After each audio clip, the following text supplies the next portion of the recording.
Hi, I'm Tab Pigg with Vettec, and you're watching 2 Minutes with Tab.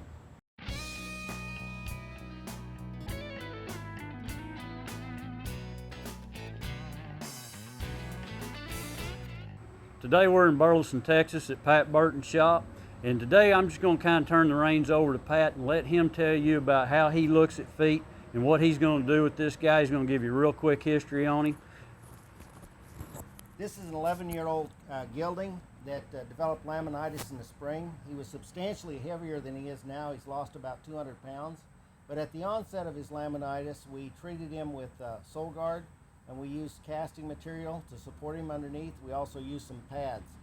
Then as he develops more soundness, we took him out of those, and now in the fall, to prevent another onset of laminitis with the fall grass, we're going to use some soft material over the apex of his frog and coffin bone and combine that with Sole-Guard to add more support and yet give him some cushion and comfort. Then we're going to cast over the top of that to keep the horse sound through the fall grass season. We're just going to trim very little off of his foot because he's broken a considerable amount of hoof wall away.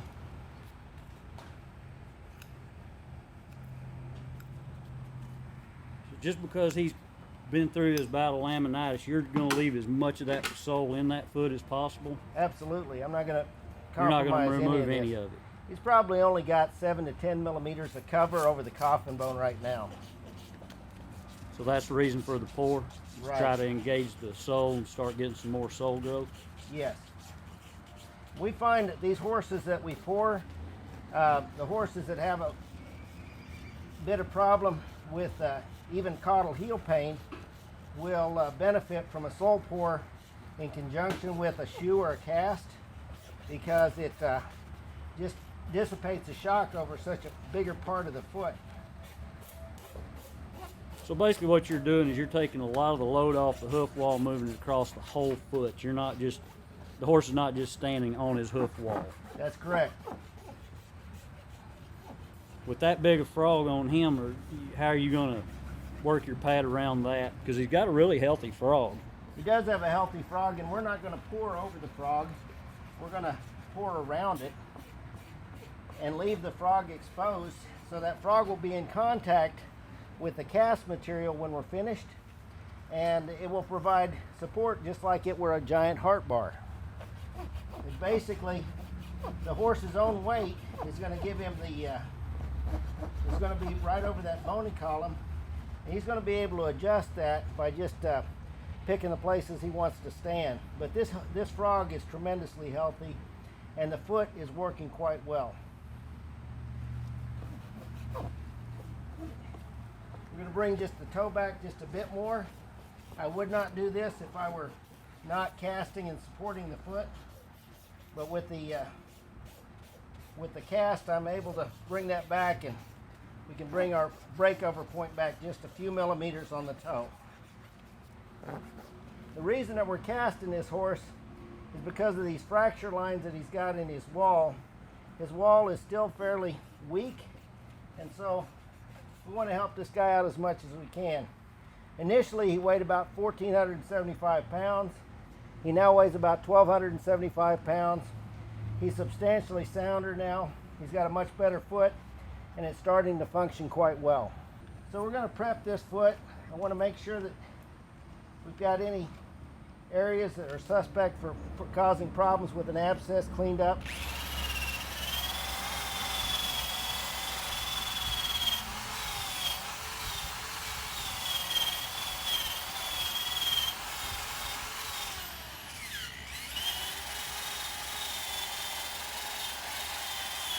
If your foot's very soft, you don't want to be too aggressive with this.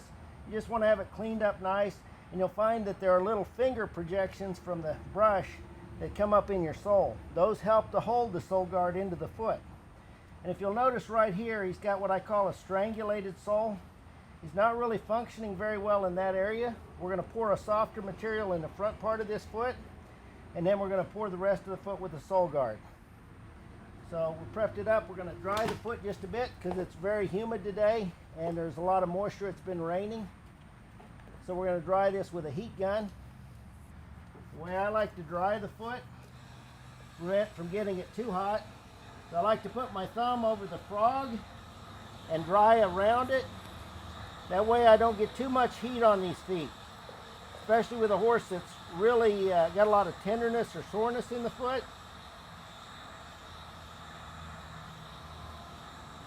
If it's too hot for my gloved thumb to be on there, it's too hot for the horse. Using that brush is a pretty unique way of doing the sole prep. Would you suggest that for the novice? Because I wonder how many times it ran up your leg. Well, you want to have protection. You should have eye protection, and you also should have your hands protected as well. But you need to know what you're doing. It can get carried away and can run up the heels and cause abrasions on the heels of the horse. You certainly don't want that to happen with that wire brush. And if you notice, I kind of held it at an angle so that if it did get away from me, it would go across the foot and off the side. And then I've got protective chaps on to protect my jeans.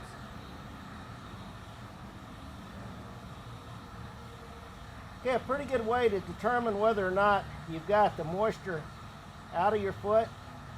If you're not certain, this foot's in pretty good shape right now, but I'll let it sit down on the rubber pad. If you look at this foot over here, you see that where he's left an outline with the moisture in the foot. We're hoping that, so he's still got a little moisture in this foot. You see the outline he still had here? I'm going to draw in just a skosh more.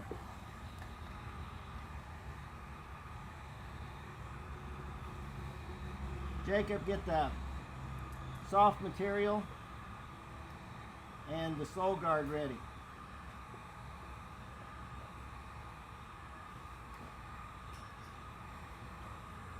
And you can see how that extra sole that's left in the foot is really starting to lighten up and turn white. That's another good indication that that foot's really getting on the dry side. Because that foot's changed colors just in a few seconds that he's dried that foot.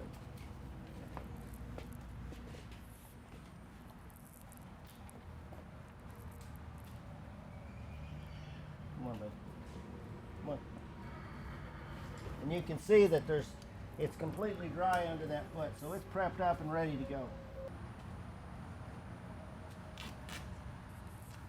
What are you doing right now, Pat? This is what I'm going to use over the material. Once I have it on the foot, we're going to place that over the top here and we're going to let it cure. So I'm going to actually sculpt it with my thumbs under the duct tape. You can use a clear plastic for this. I like the duct tape because it adheres to the outside of the wall and I don't have to worry about it. But we're going to just push it out here from the frog. So I'm going to have a little divot right here along either side of this frog. Soft material first. Okay, the first thing we're going to do is our soft material. And so we want to keep the toe up. And we're going to burn just a skosh of this material, make sure that it's good. We're going to cover that coffin bone area and the very front part of the frog. If he were deeper in the commissures, I could actually come up to each side of the frog a little bit here, like this. Just give him a little softness there. Now with our Sole-Guard, we're going to do a perimeter pour of the frog. Jacob's going to start on one side. Just let it dribble down in here. Good. Keep going, right over the top. Keep going. Keep going.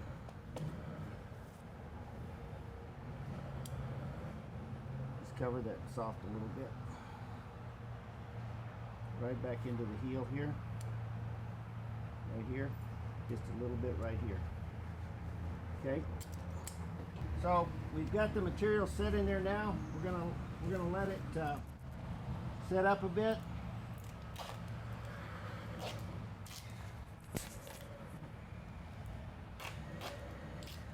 So basically we're going to produce just a thicker sole with this. So you're basically mimicking a thick sole. Correct. You're using it as a false sole. I'm trying to get this 7mm sole to be 15mm. So with that, it'll be a much stronger sounder.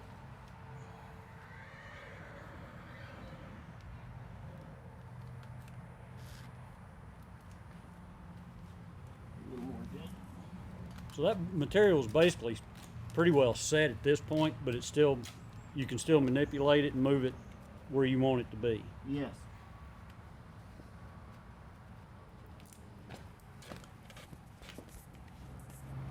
So I can feel the outline of my frog here, and I'm just pulling it from the frog to the outside with my thumbs.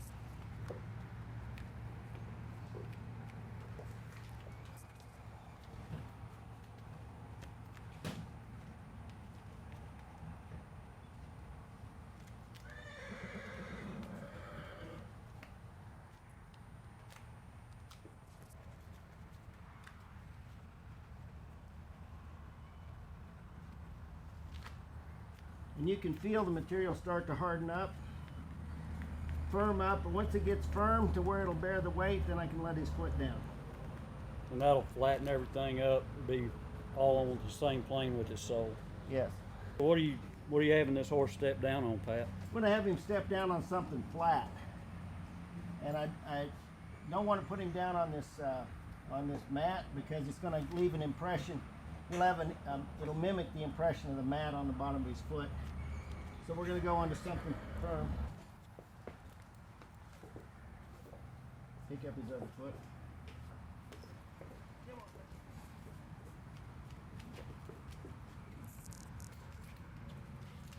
So just out of curiosity, I've never seen this particular application done. Would you normally cast over the duct tape, or Yes. Okay, Normally you're I going to just leave go- the duct tape on. You're just pulling this off today to show us what it looks like. Right. Okay. Normally I just leave this duct tape right on and just trim around it here. But when you're starting to take this off, you want to give it plenty of time to cure. It's a little humid today. It may take just a bit longer for it to cure.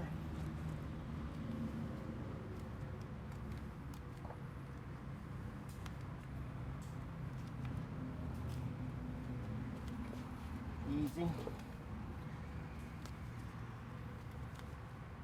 And with the cast going over the top of it, it's going to hold the pad in place Right. anyway. Even if you pull it back a little bit, it's not going to hurt. When you start taking that off, if your material comes with it, you just need to let it cure just a little more. So basically, we've given him support across the entire foot, yet we've left the frog so it can function as it's intended to, this is a really healthy frog, so that's why I leave it. We're going to cast over the top then. So you're just going to clean up the outer edges of the hoof wall so you cast it pushing on the wall itself. It's right. If you okay. leave the duct tape on there and just trim around it, usually just fine. I'm just kind of cleaning this up. And if you notice the front part, I've actually got my breakover point back to about right here because I rolled the toe off on this guy. We can do that because we supported the rest of his foot. Now the nice thing about this too is, we've got a soft material here. As you get back into the quarters, back into the commissures, this is all very firm. the foot's deeper back there in the back, so you can get by with a little bit firmer material. Yes, and a lot of times these horses won't be able to stand the pressure over the tip of this coffin bone. Also, from the research they've done at Michigan State, they show that if that coffin bone is strangulated, like if you were to put a heart bar on and extend it too far forward, you could strangulate the foot. They've shown that too much pressure across that area on some of these horses can also cause an inhibition of the circulatory apparatus in that area. Okay, we put a little piece of duct tape across the heels. That way we don't have to trim quite as much off. We're using a 3-inch Equi-Cast today. And we'll use that here on the sides of the foot, around the foot.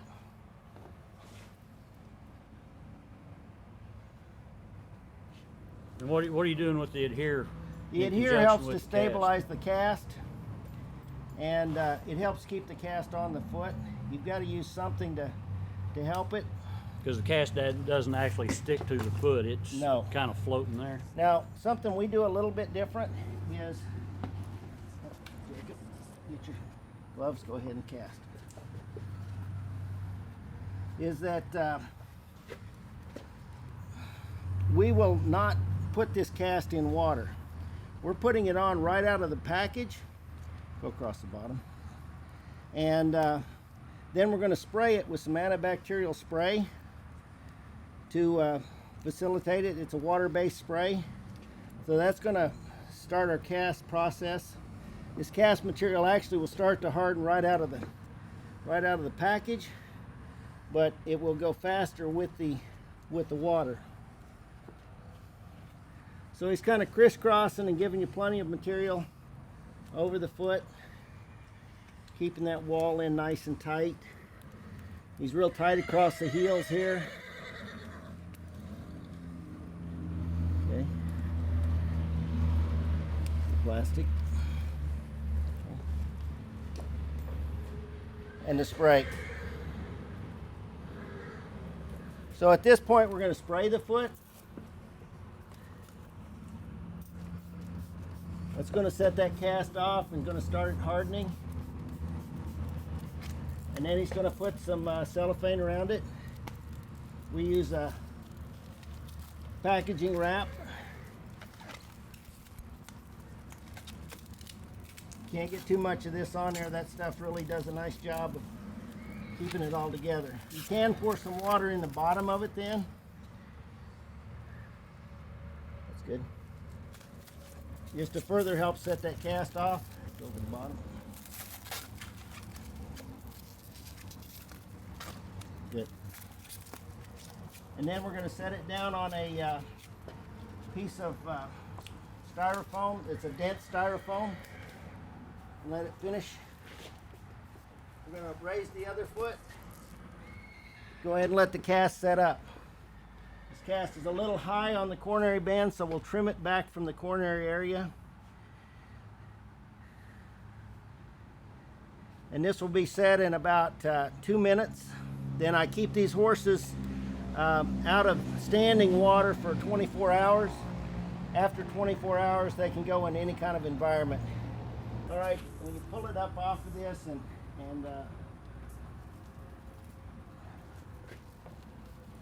move your wrap.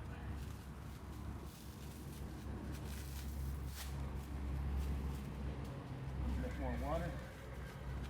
Still curing just a little bit. That's good. But you got a pretty nice package here with material to support the foot, and you've got the entire foot supported by this material. Holds it all together. You can take a horse that's substantially lame, laminated horse with this type of a treatment, and in 60 to 90 days have them back to where they're very functionally sound with the proper nutrition, working with a veterinarian, and the owner's compliance. This horse will come back really quick. Now, would you recommend just anybody doing this casting, or somebody needs to know what they're doing before they step into this? I think they need to be trained in it. They need to understand how it works and what parts of the foot they can take and what parts they need to leave. But in all cases, they should be a professional hoof care professional with a veterinarian involved if you got a case of laminitis or you've got a horse that's compromised. And it's not for every horse. You have to read these horses, and this horse has a beautiful frog. The owners are very compliant. They pull the weight off of him, so he's a great candidate for this treatment. So to summarize what Pat's done today is he's incorporated sole support using the Sole-Guard and the soft Equi-Pak to help stabilize the coffin bones, support the back of the foot, and then incorporated the cast to help hold that capsule together and take a lot of strain off of that foot as he comes into it. Pat, I appreciate everything you've done. You bet, Ted. Thank you very Thanks, much. sir.